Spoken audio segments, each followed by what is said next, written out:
আসসালামু আলাইকুম রহমতুল্লাহ বারকাত। আলহামদুলিল্লাহ ওয়াসসালাতু ওয়াসসালামু আলা রাসূলিল্লাহ ওয়া আলা আলিহি ওয়া সাহাবিহি আজমাইন। শবে বরাত প্রসঙ্গে যে শবে রাত্রি কি ঘটে এই বিষয় নিয়ে কালকে ভিডিও হয়েছিল, গতকাল ওটা 1 নম্বর ভিডিও।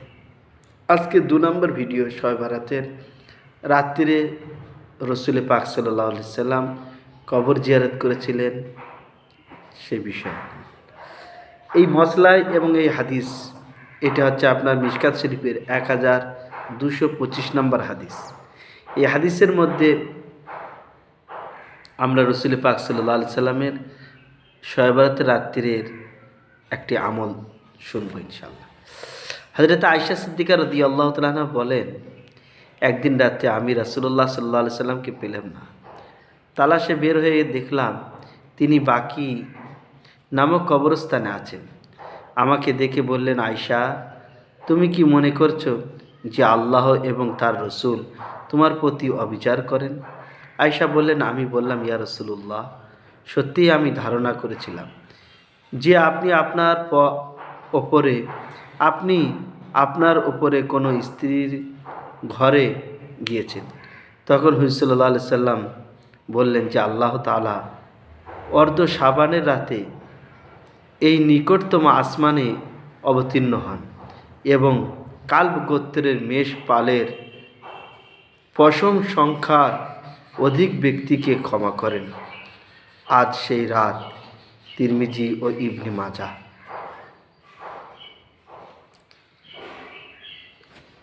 এই হাদিসের দ্বারা আমরা বুঝতে পারলাম যে রসুল পাক সাল্লাল্লাহু আলাইহি ওয়াসাল্লাম, এটি নাসাই শরীফের মধ্যে আরও বিস্তারিতভাবে দিয়েছেন যে রসুল পাক সাল্লাল্লাহু আলাইহি সাল্লাম ঈশার নামাজ পড়ে একটু লেটে বাড়ি এসেছেন, যে বোঝা যাচ্ছে। আয়েশা বলছেন যে আমি শুয়ে আছি এবং রসুল পাক সাল্লাল্লাহু আলাইহি সাল্লাম যখন দরজা খুলেছেন আমি জেগে আছি কিন্তু ঘুমিয়ে ভান করেছি। রসুল পাক সাল্লাল্লাহু আলাইহি ওয়াসাল্লাম দরজা লাগিয়ে দিয়ে চলে গেলেন।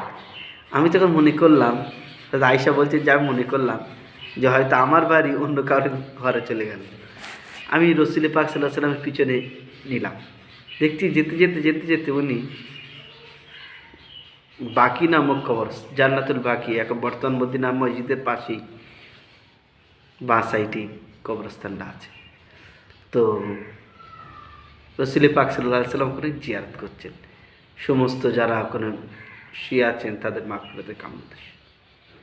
তো রসুল পাক সাল্লাল্লাহু আলাইহি সাল্লাম ফিরে আসলেন। হযরত আয়েশা তার আগে দৌড়িয়ে চলে এসেছেন, এসে শুয়ে হাঁপাচ্ছেন।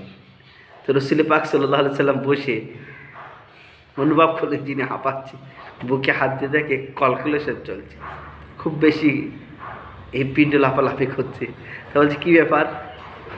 আমার মনে হয় যে আমার আগে একজন দৌড়চ্ছিল, অনুভব করলাম, তা সেটা তুমি? উনি বললেন যে হ্যাঁ। তাহলে কী ব্যাপার? উনি বললেন যে আল্লাহ রসুল, সত্যি আমি ধারণা করে ফেলেছিলাম যে হয়তো আজকে আমার বাড়িটা অন্য স্ত্রীকে দিয়ে দেবেন, ওই জন্য আমিও আপনার পিছনে নিয়েছিলাম। তো রসুল পাক সাল্লাল্লাহু আলাইহি সাল্লামের এই রাত্রে যে আমার রসুল পাক সাল্লাল্লাহু আলাইহি সাল্লাম বললেন যে আয়েশা, এই যে হচ্ছে অর্ধ শাবানের রাত, অর্থাৎ শাবান মাসের 15 শাবান, যেটা আমাদের বাঙালিরা শবে বরাত বলে জানে।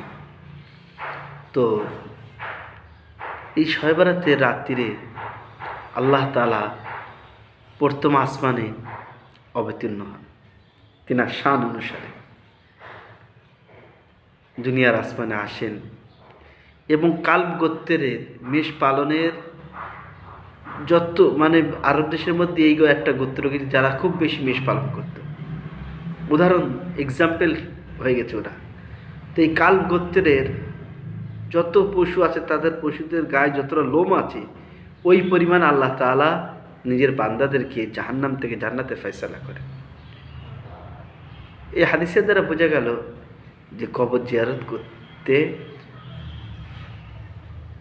পারলে খুবই ভালোই, রাত্রিরে করতেই হবে এরকম কোনো কথা নবীজি বলে যান, করলে ভালো। আচ্ছা, বড় শিক্ষা নিয়ে হচ্ছে সেটা এই যে একা একা নবীজি কিন্তু কোনো সাহাবা ডেকে নিয়ে যাননি, উনি একা একা গিয়েছেন। ঈশার নামাজে সাহাবারা ছিল কিনা তাই বলে ছিল, কিন্তু উনি কাউকে ডেকেছেন? ডাকেন। উনি বাড়িতে এসছেন, বাড়ির দরজা খুলে আবার বন্ধ করে উনি একাই গিয়েছেন। এই হাদিসের দ্বারা আমাদের শিক্ষা দেওয়া হলো যে কবরস্থানে একা যাও, জিয়ারত করো। এতে কী হবে? একা গেলে দেখুন দিলের উপর আসর করবে। যে নবীজি বলেছেন যে তোমরা বেশি বেশি কবর জিয়ারত করো, তিরমিজি শরীফের হাদিস। এতে তোমাদের দিল নরম হবে।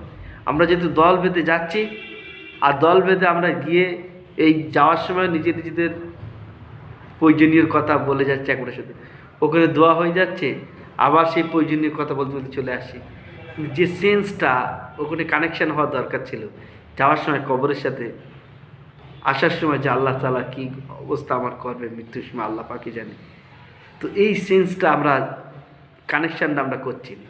তো আল্লাহ তাআলা আমাদেরকে এই বিষয়ে সচেতন হওয়ার তৌফিক দান করুন, বলুন আমিন।